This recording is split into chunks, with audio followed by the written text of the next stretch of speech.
ॐ कर्पूरगौरं संसारसारं सदा वसन्तं भवं भवानी वक्रतुण्ड महाकाय निर्विघ्नं कुरु मे देव मन्दारमालां कपालमालां दिव्याम्बराय च नमः शिवाय नमः शिवाय ॐ हर हर भोले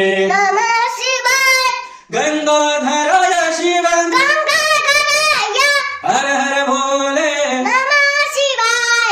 नमः शिवाय ॐ हर हर भोले